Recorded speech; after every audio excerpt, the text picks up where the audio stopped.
L'intensité de l'agent de soulèvement, son mode d'application et la nature de la résistance sont des variables qu'il nous est impossible d'apprécier séparément, mais dont le résultat du soulèvement est nécessairement une fonction.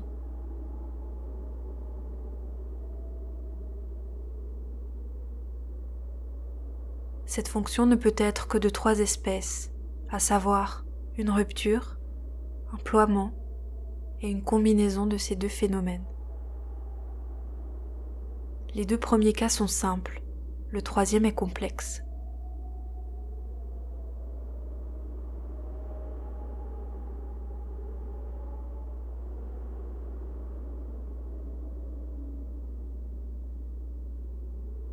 Si par exemple, tout l'ensemble des groupes a subi une rupture violente, chaque groupe a dû en particulier subir cette rupture.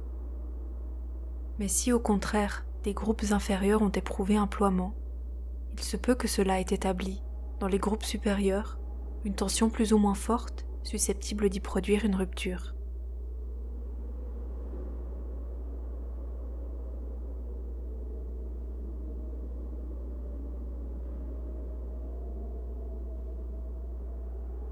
Toute la série est traversée par une rupture qui se manifeste à la surface en suivant une faille.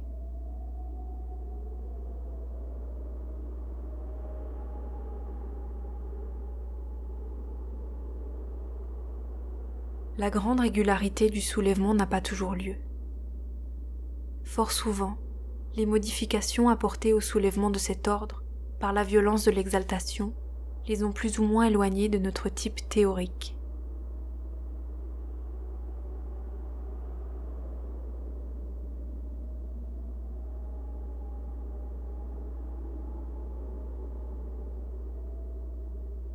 Quand 2 soulèvements se rencontrent sous un angle aigu, le point d'intersection présente toujours une combinaison de formes irrégulières.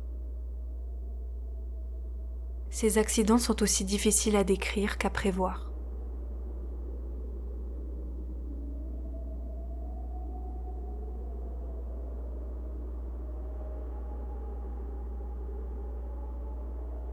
Deux soulèvements consécutifs interceptent entre eux une vallée allongée et de même direction. Il ressort une conformité parfaite entre l'état des choses dans la nature et les résultats probables des hypothèses du soulèvement.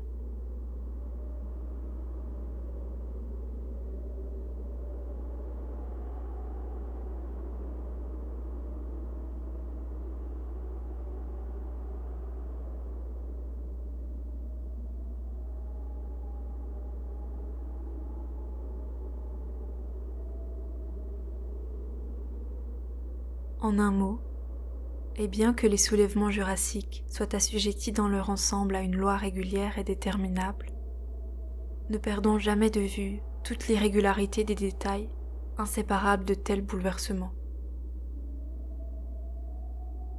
Pensons bien que ce qu'il nous reste de ces antiques témoins des temps anciens ne sont guère que des ruines qui ont traversé une partie de l'âge secondaire, toute l'époque tertiaire et alluviale, et ont assisté dans ces diverses périodes aux nombreuses catastrophes qui ont fait surgir à côté d'elles les plus vastes chaînes des 2 mondes.